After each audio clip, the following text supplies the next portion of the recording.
the semi-nomadic Maasai that live here. Livestock is the primary means of survival.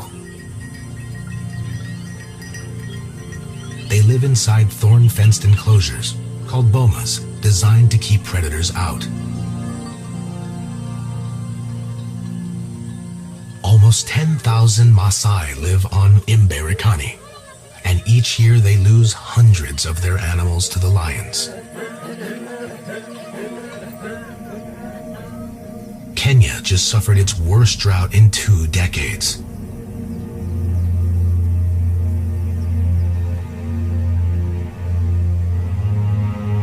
The huge loss of wild game and cattle has left both predator and man hungry and desperate. 26-year-old Joseph Katoke is a Maasai warrior, but he's also a conservationist. Most of the warriors hate lions. I myself, I love them very much. Joseph works as a Mberikani group ranch game scout, and when he's not taking care of his cattle, he spends his days protecting wildlife.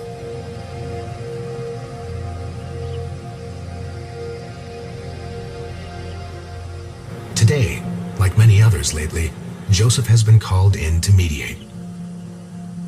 He normally wears his game scout uniform, but in this case, decides on plain clothes to keep warriors from turning on him. Big female, but there were 2 lions, big female and the other male cub, really big one too.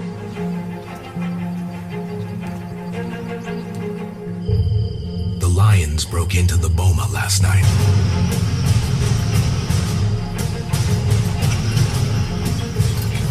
And wreaked havoc amongst the goats, leaving 3 dead or mortally wounded. So you can see some marks here. There's a fight between the first goat and the lion. So you can see how they were fighting, trying to take the goat down.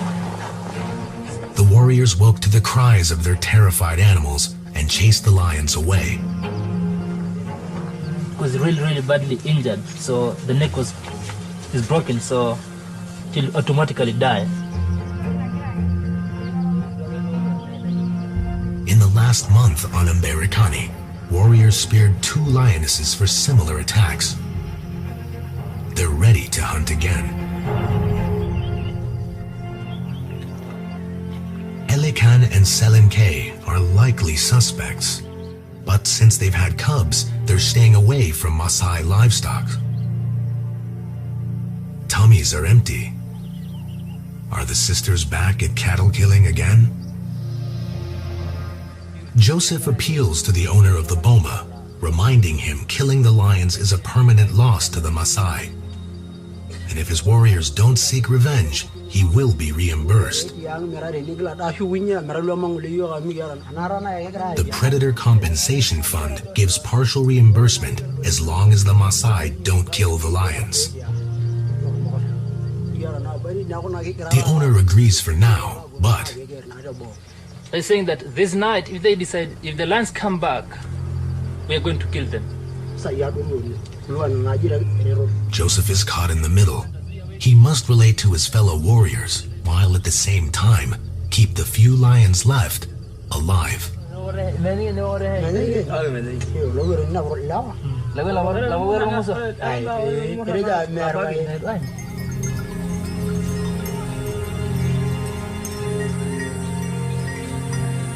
Mberikani is a Maasai-owned communal ranch, and still an unfenced wilderness.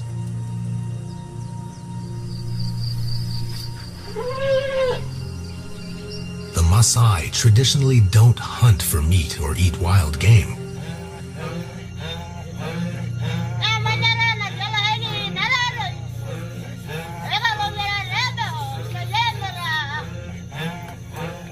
But warriors live to prove their bravery by hunting lions.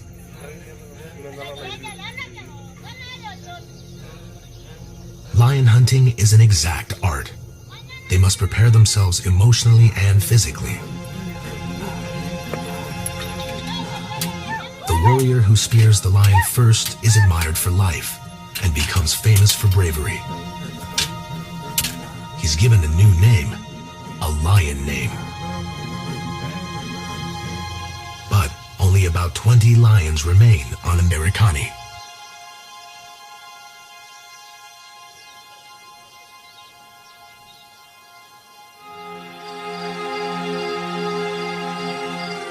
Nimoy, another collared lioness, lives inside an impenetrable whistling thorn forest.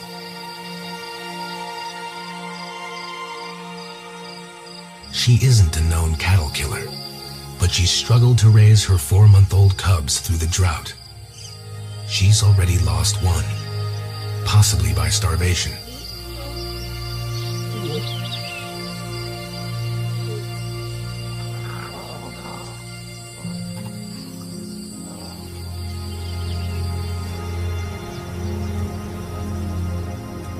As Nimoy tries to find food for her cubs, a new threat to the lions is being born. Lomanyak, 17, and Langkoi, 15, are going to be circumcised tomorrow at dawn.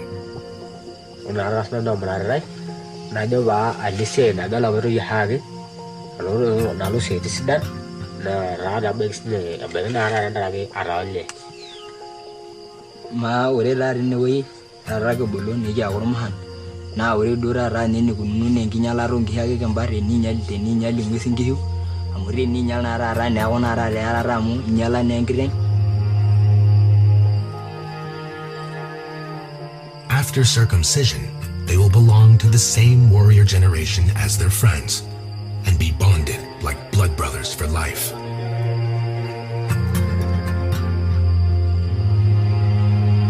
A new warrior generation is created about every 15 years. As the brothers mentally prepare for their ordeal, their mother shaves their heads.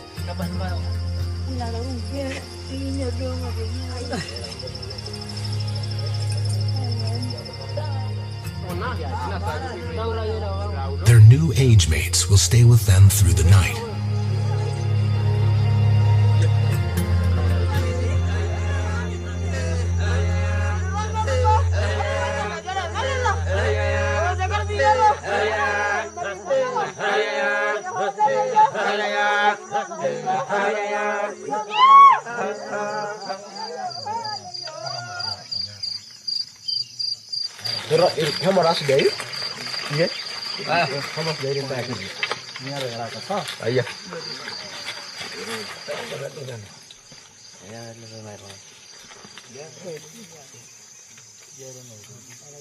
The circumciser is a trained male nurse from the local clinic.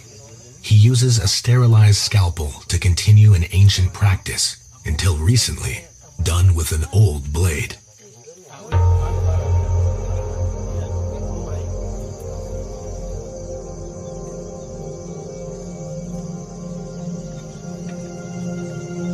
The brothers have made it through their public circumcision. They've passed the first test of warriorhood.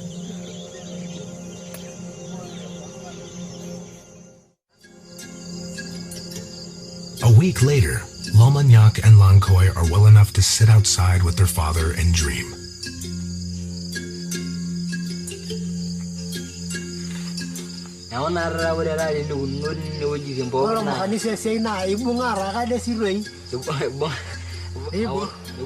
Following circumcision, new warriors wear traditional initiate black for 3 months and carry bows and arrows.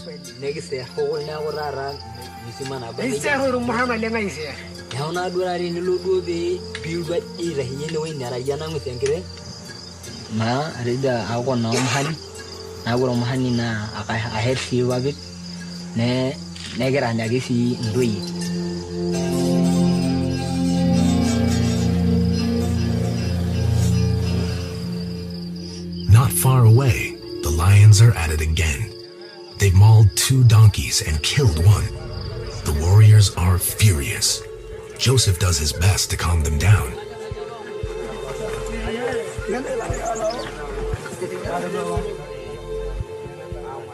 The research team has also arrived. Kylie McQualter works with Living with Lions, the scientists monitoring the collared lions. She's followed the tracks, and Elikin and Selenke are not responsible. The lions that did this are 2 half-grown cubs.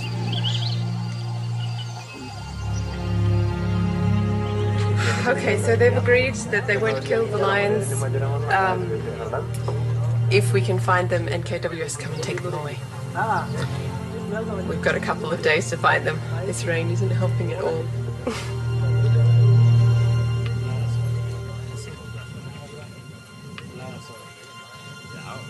The 2 14-month-old cubs responsible for both Boma attacks are orphans. Their mother was speared 2 weeks ago. We are very suspicious they can be killed at any time. And already, we lost their mother just 2 weeks ago. And again, we might end up losing again the 2 cubs which has been left surviving alone. They are right now orphans. Joseph thinks the cubs will be hunted, and he's noticed that the main lion hunters are nowhere to be seen. Ask me in Turkey or someone who can give us any information. He suggests to his commander that they quietly follow up on the missing warriors.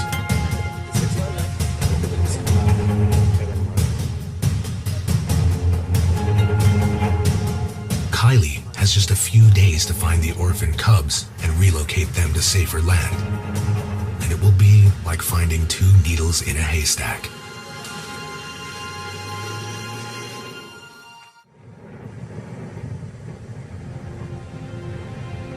Living with Lions researcher Kylie McWalter has only a few days to rescue the orphaned lion cubs, or the warriors may hunt them.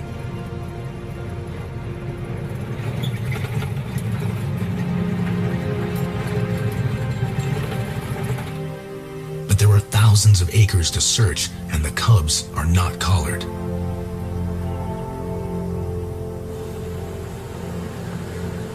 Her fellow lion scientist Stephanie Dolrenry and her Maasai assistant are looking for Elikin and Selenke.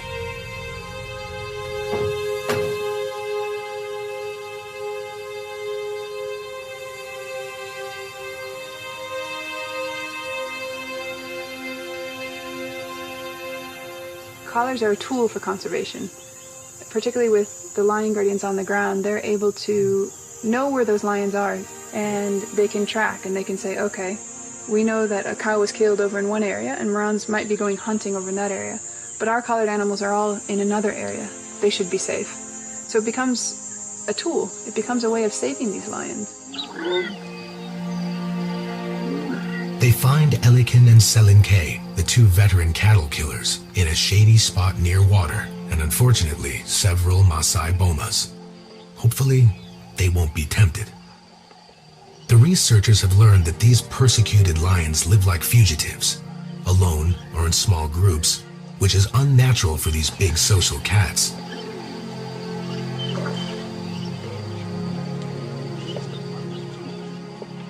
Lions usually live in prides, with an average of 10 or more animals in many places in Africa.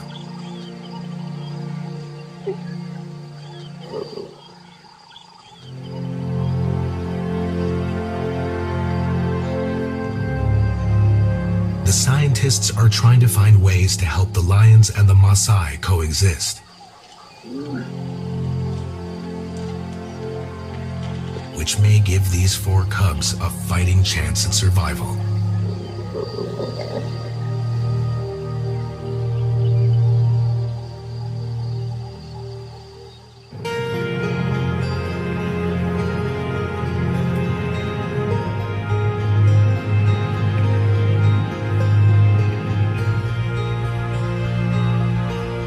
Joseph goes back to the donkey boma to find out what his age-mate warriors are doing.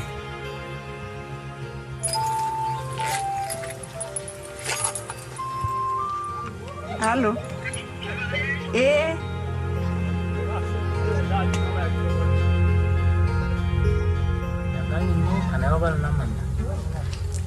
Ele papa pagada na kanya say group ranjiruya ayo erinta bless ni roni ngwela ri ngwela ngani bolela yo ngadi anotini yaona mi into ni ngadi uno alama yo kai kirika nasa.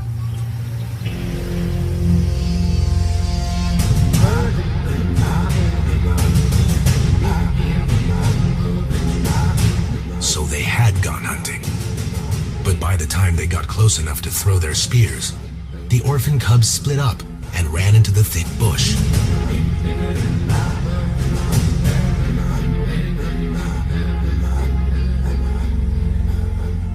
That's when they gave up. Some lost interest and others were afraid of getting into trouble.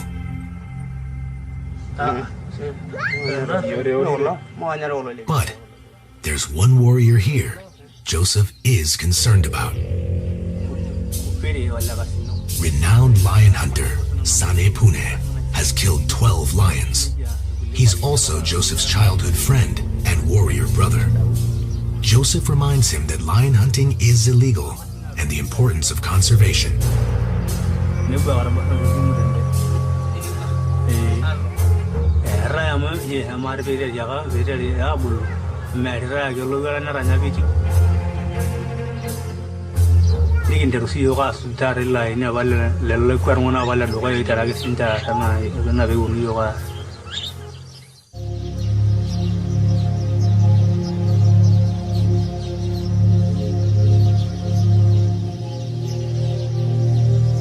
Finally recovered from their circumcision, the two brothers Lomagnac and Lankoy face another test on their way to becoming warriors.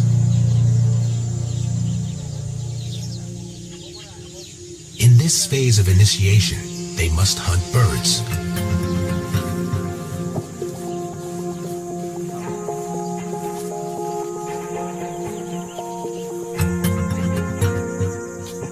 It's difficult to knock a bird out with a blunt handmade arrow.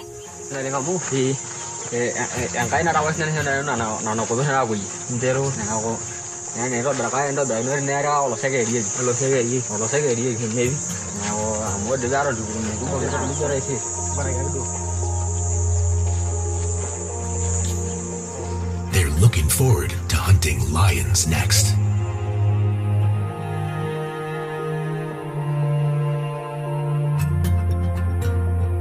Meanwhile, on the other side of Mberikani, Tom Hill, the co-founder of the Predator Compensation Fund, is preparing to meet with local Maasai elders and chiefs. Business principles have a great deal to do with addressing actually other businessmen's problems. And the Maasai livestock owner is also a businessman. So let's talk about economics and let's solve the problems from an economic point of view. Tom was brought into the fight to save the lions by an old friend. Richard Bonham, a Kenyan, has lived on Mberikani for almost 3 decades.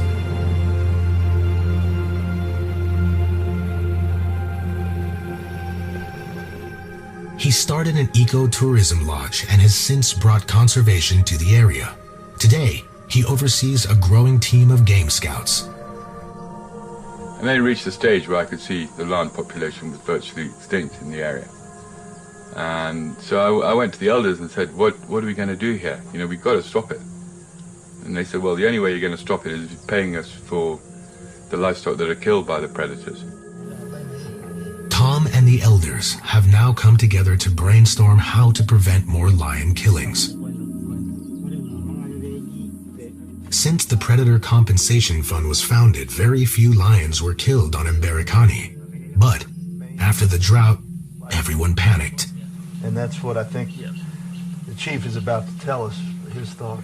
17 lions have been killed in the greater area surrounding Mberikani in the last 5 months.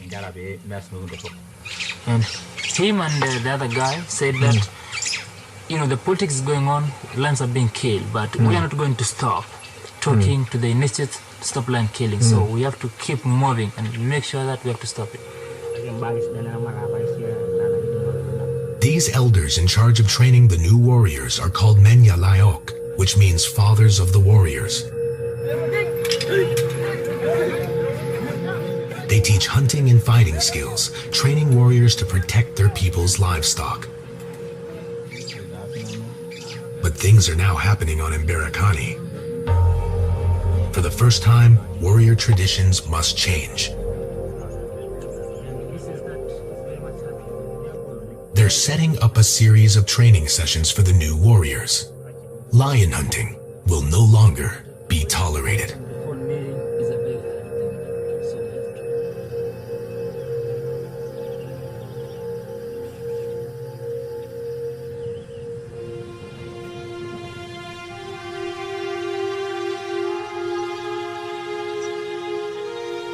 Kylie McQualter and her research assistant are still searching for the 2 orphan cubs. They only have 2 days left. The warriors admitted to Joseph that they tracked them yesterday, but aborted their hunt after the cubs split up. Without collars, the cubs are hard to track. We eventually found tracks of one cub and followed the tracks all the way to the river and then lost the tracks again. So we've come up here now to look for the tracks of the second cub. We've had no luck so far, so things are not looking good.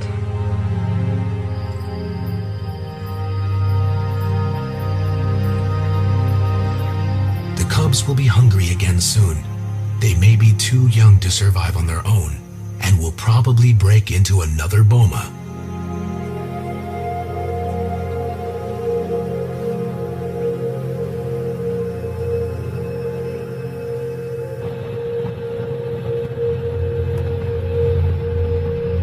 The next day, Joseph is sent to investigate a different kind of lion disaster off in Berikani.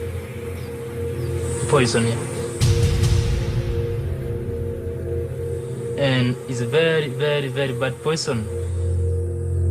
These lions attacked a boma 2 nights in a row and killed 2 cows.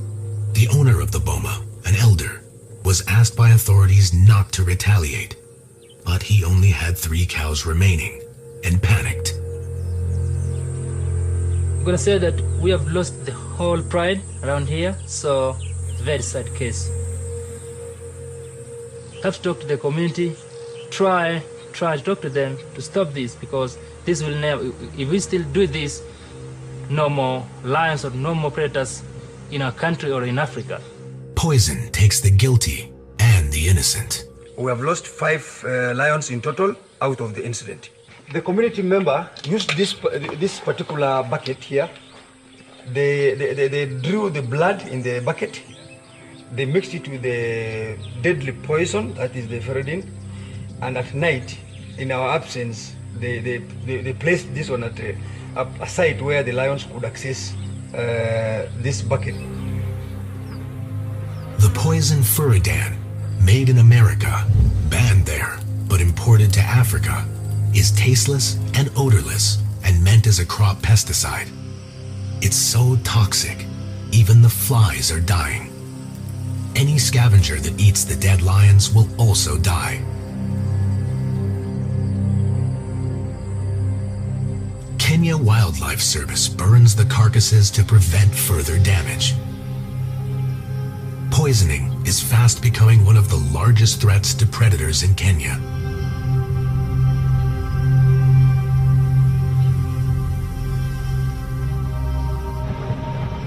That night, Joseph is called into the Game Scout headquarters.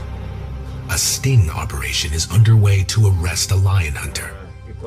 An informer told Kenya Wildlife Service that Sane Pune went after the 2 orphan cubs this afternoon and speared one. But basically, the cub is already injured. So what the plan right now on the ground is KWS to team up with our team, that is the mobile one, which is right down there at Kwesu, to team up this night and track this guy, because already we are made to understand that some of the informer knows exactly where he is. So the notorious lion hunter. Yeah. Because I think he's not even aware that we are aware that he's the one who have speared the lion. Or we know that the lion has been speared. So there's high possibility of getting him because he must be just on the ground.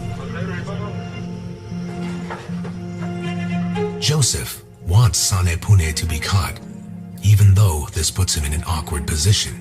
He's among of my best friends in Berikani group ranch, and also in my age set. He's the one who have speared the lion that the 2 cubs that the mom has been killed the last 2 weeks, and up to now, according to the report we have had, is that the lion has been speared badly and also badly injured. Just told everyone, and I just told my office and the whole security team that if Sane Pune is there, we'll automatically lose the lion, and this is what happened right today.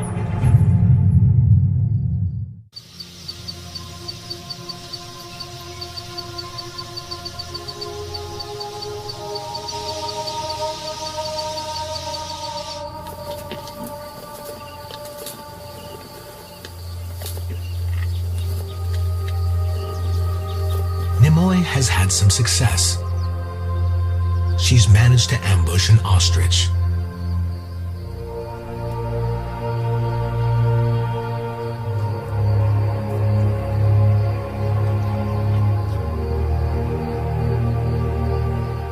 Ostrich are plentiful after the drought, but killing one on her own is an achievement. They're fast and agile and can deliver a surprising lethal front kick. Somewhere in Mberikani, the Kenya Wildlife Service are holding Sanepune in custody. Nimoy is oblivious to the drama playing out on her behalf and on behalf of all lions in Maasai land.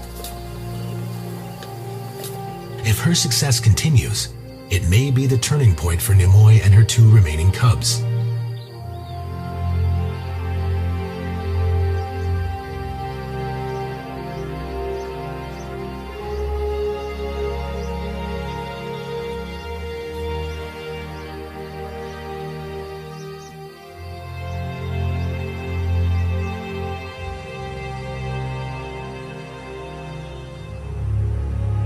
Out on the plains, Joseph gets away from the stress of his job as a game scout and joins his fellow age mates for a wedding ceremony.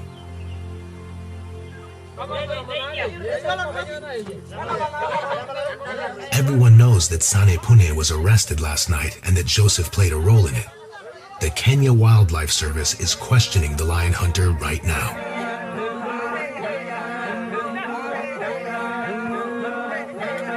Some of the warriors are angry with Sanepune for being caught. Others think Joseph is a traitor.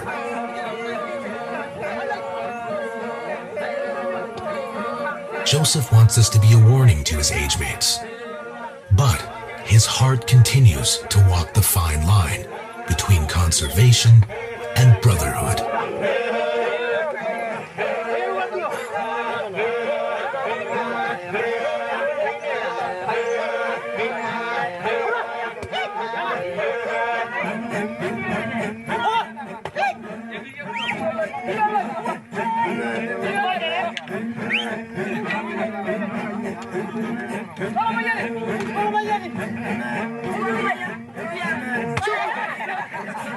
For more than 400 years, the Maasai have kept their culture intact.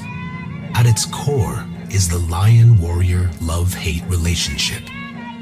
Most songs and legends are about lions and warriors. If lion hunting goes from Maasai culture, what can replace it? And what else will go next? The next morning, in the whistling thorn forest, Nimoy watches the vultures come in, attracted to her ostrich kill.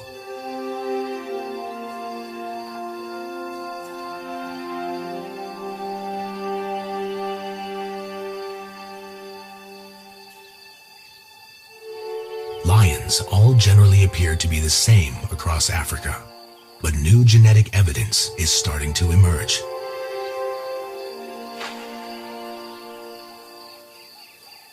Prides sampled in East, West, and South Africa all seem genetically distinct, and there is concern that lions from different areas probably don't interbreed.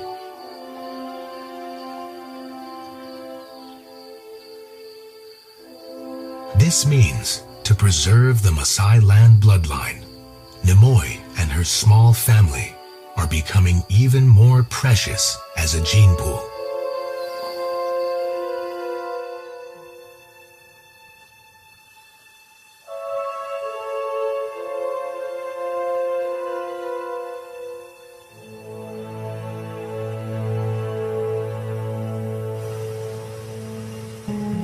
Lamanyak and Lankoi are on their way to the first initiate training meeting, usually held under a tree, but today in a donated community church.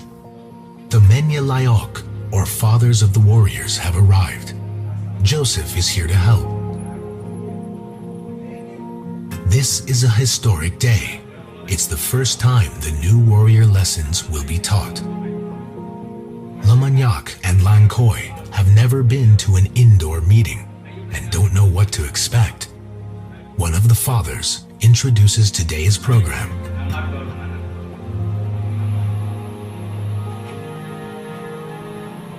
They're going to watch a training film in Ma language called We Don't Kill Lions Anymore. Lang Koi has never seen a film before.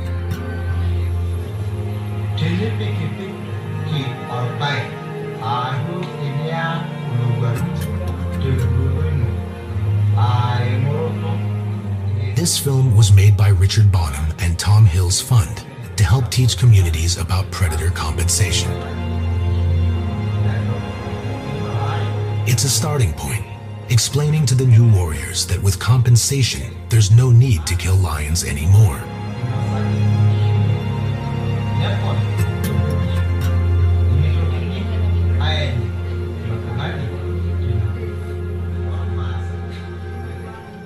For two future warriors who dream of lion hunting, the message is loud and clear.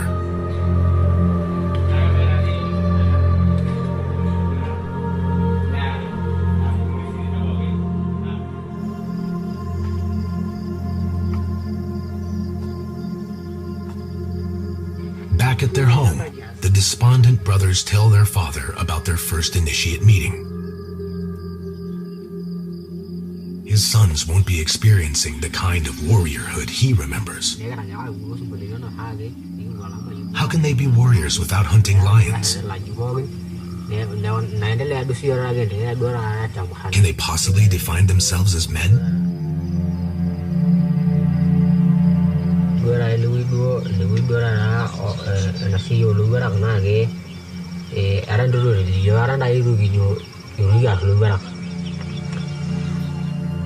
There are still many more Menyalayok meetings to come.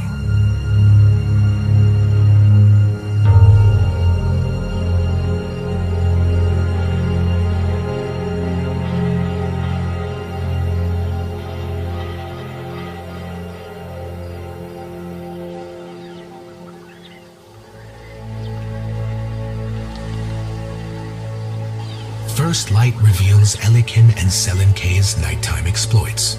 And this time, the researchers can sigh in relief. The veteran cattle thieves have also killed an ostrich. And as long as they don't return to livestock, there is hope for their future.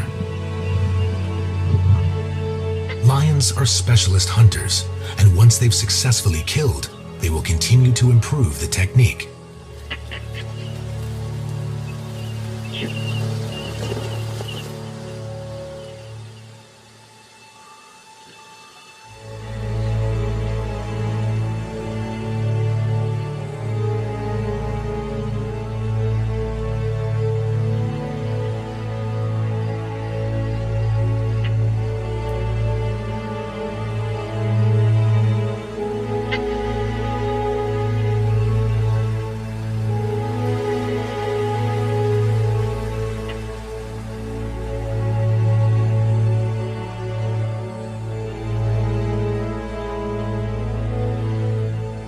Kenya's lions are more than iconic symbols that bring tourist dollars to help support the economy. As top predators, their role in the ecosystem is vital. If they go extinct, everything else suffers, from the environment to the economic sustainability of the land.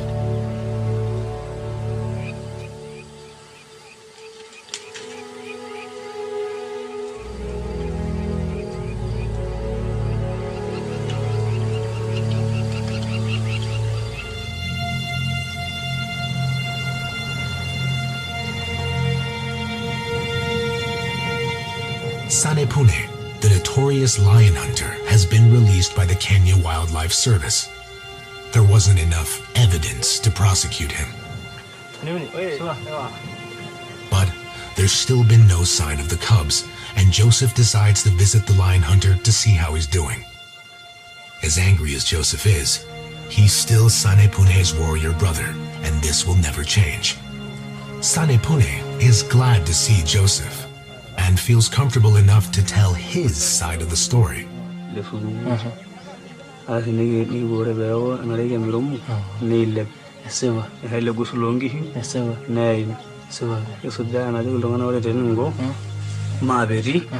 Maberiwa meeting surunga dindi.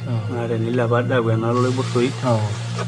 Nikipine Borigi. So Sanepune started hunting and soon found fresh tracks of the cubs to follow.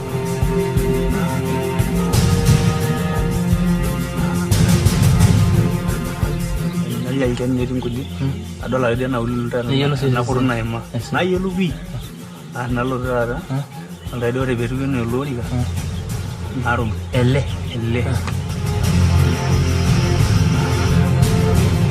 He carefully approached the shade tree and took aim. Sanepune is known for never missing his mark.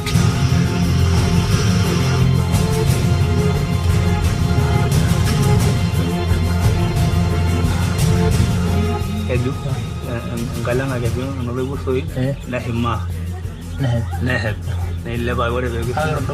Yeah, a Dubabi. Oh, a Duba told, or the one Tamaraja. The Maru English. Tabara Namudi, or is Rara Namudi? He says his spear went through the cub and hit earth.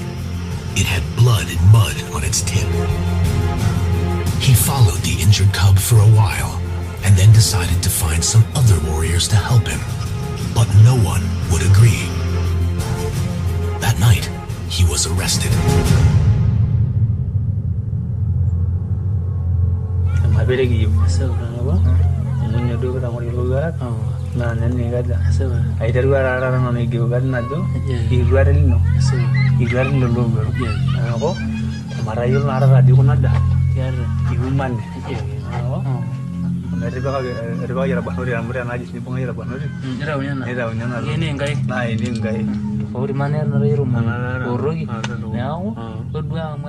Joseph reminds his age mate that he's already killed 12 lions, and in Maasai culture, killing more than 9 is bad luck. He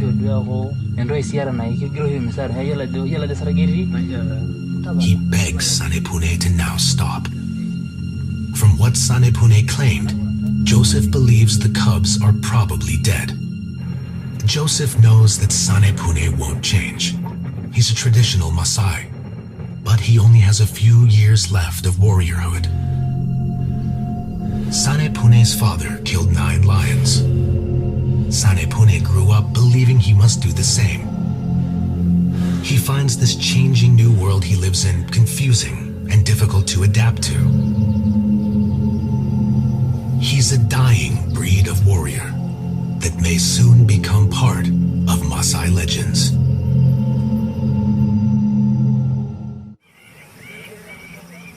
Several weeks have passed, and the next Menyalayok meeting is today. Only a few initiates have shown up. The new warriors are sullen. So far, they've been told what they can't do: kill lions anymore.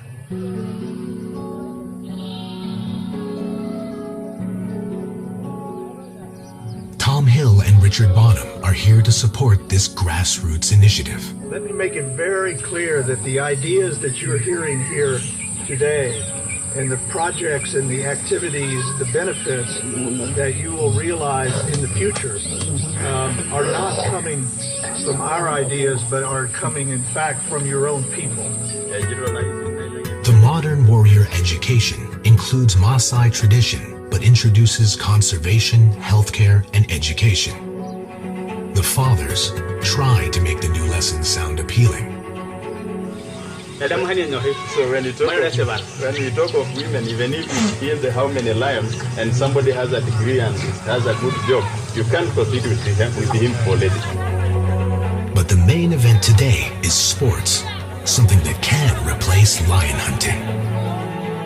The idea is to organize teams between warrior groups and have regular competitions. Winners are awarded status and prizes.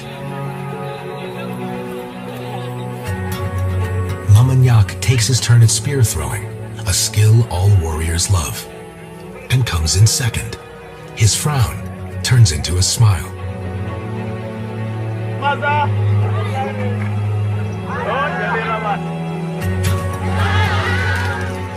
The day is a success, and next time more will attend.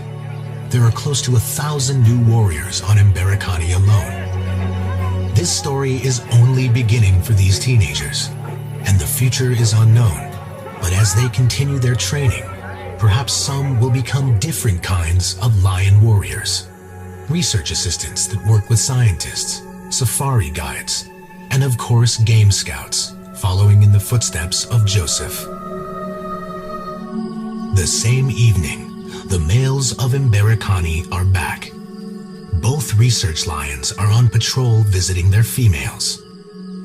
Shore and Manuele are among the few carriers of the Maasai land lion genetic profile, and as their great paws strut across these plains, they are the link to its survival.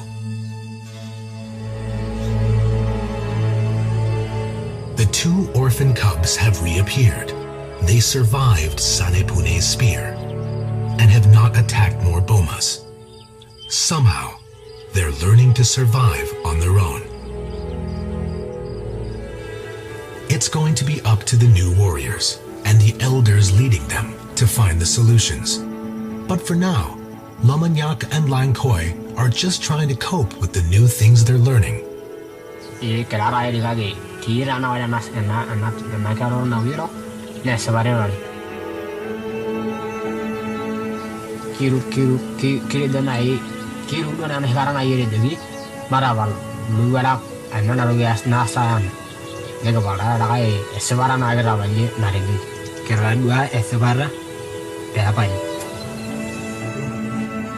In a few months, the two brothers can paint their faces with red ochre as they join their age mates for more warrior training.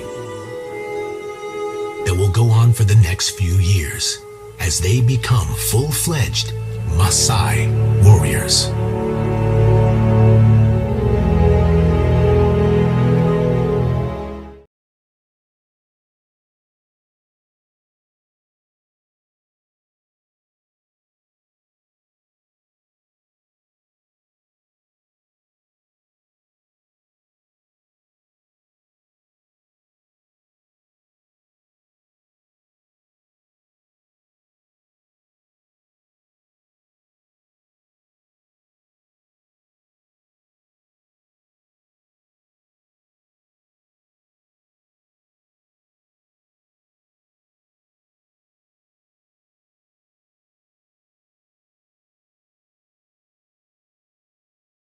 So you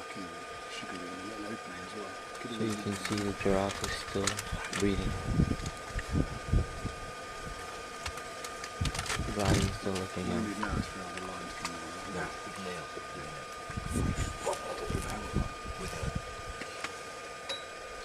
They don't share that. Never do, but he takes. No.